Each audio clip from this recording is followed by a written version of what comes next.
नमस्कार दोस्तों, सर्वे भवन्तु सुखिनः के एक नए एपिसोड में मैं पुनः आपका हार्दिक अभिनंदन करता हूं। दोस्तों, इन दिनों जहां भी आप जाएं तो सिर्फ एक ही चर्चा होती रहती है। सबों के जुबान पर यही प्रश्न होता है, आप कुंभ हो आए? ऐसे ही एक जगह पर जब 4-5 व्यक्ति बैठे थे तो वहाँ लोग इसकी चर्चा कर रहे थे। तभी एक व्यक्ति ने कहा कि ये मेरे ख्याल से पागलपन है। क्यों कुंभ जाना है? क्या होगा? गंगा स्नान से क्या लाभ होगा? इतने लोग जा रहे हैं, इतने लोगों को तकलीफ उठानी पड़ती है, इतना खतरा है, क्यों जाते हैं? हमने कहा भाई 50 करोड़ लोग स्नान कर आए हैं, कोई ना कोई तो कारण होगा। उन्होंने कहा कोई कारण नहीं, यह बस एक पागलपन है। मैंने उनसे पूछा, क्या आप कभी कुंभ में स्नान में गए हैं? उन्होंने कहा नहीं, जाने की आवश्यकता क्या है? तब हमने उनसे पूछा, अच्छा मेरे एक प्रश्न का उत्तर आप दें कि आप ये बताएं कि मिश्री का स्वाद कैसा है? वो थोड़ा और नाराज़ हुए। उन्होंने क्या बेतुकी बात करते हैं आप? मिश्री का स्वाद कौन नहीं जानता? मीठा है। हमने कहा आप कैसे जानते हैं? क्यों, आप क्या समझते हैं मैंने मिश्री नहीं खाया है? मिश्री का स्वाद मीठा होता है क्योंकि मैंने खाया है। हमने कहा जब आप कुंभ गए नहीं तो कुंभ के विषय में आप कैसे बात कर सकते हैं? वो नाराज़ तो बहुत हुए, लेकिन चलिए इसे मैं यहीं छोड़ता हूँ और आप सबों के सामने एक पुरानी कहानी सुनाना चाहता हूँ।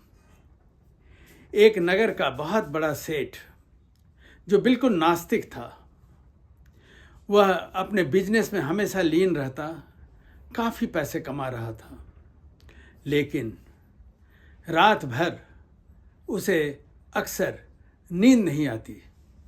ईश्वर में कोई आस्था उसे न थी और न वह ईश्वर में विश्वास करना चाहता था।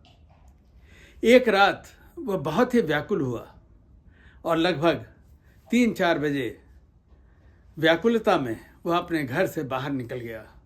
थोड़ी दूर जाकर कहीं सुनसान में एक बेंच पर बैठ गया। कुछ सोच में लगा रहा कि आखिर यह व्याकुलता क्यों है। उसी समय कहीं से एक कुत्ता आया और उस कुत्ते ने उनका एक चप्पल लेकर भाग खड़ा हुआ। सेठ जी उस कुत्ते के पीछे एक चप्पल के साथ दौड़ गए।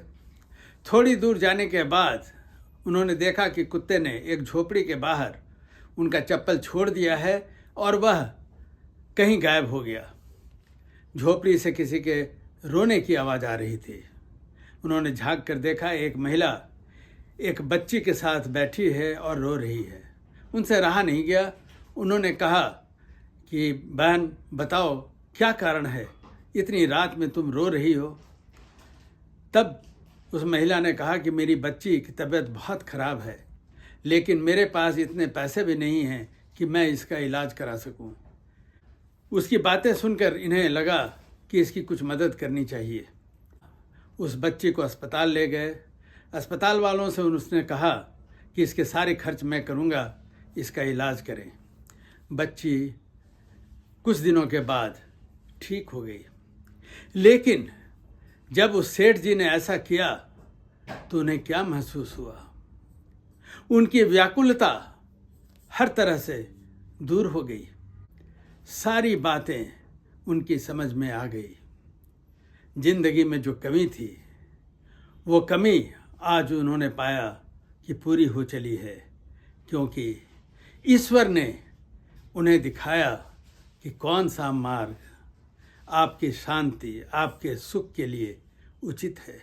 और कुछ न कुछ ऐसी घटना ईश्वर करते हैं जिससे आपकी आस्था ईश्वर में बढ़ती है।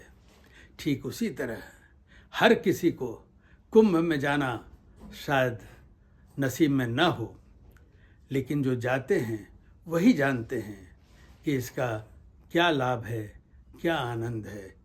हम लोगों को जस्ट इसी तरह किसी पे कमेंट नहीं करनी चाहिए। इस अंक में इतना ही। नमस्कार।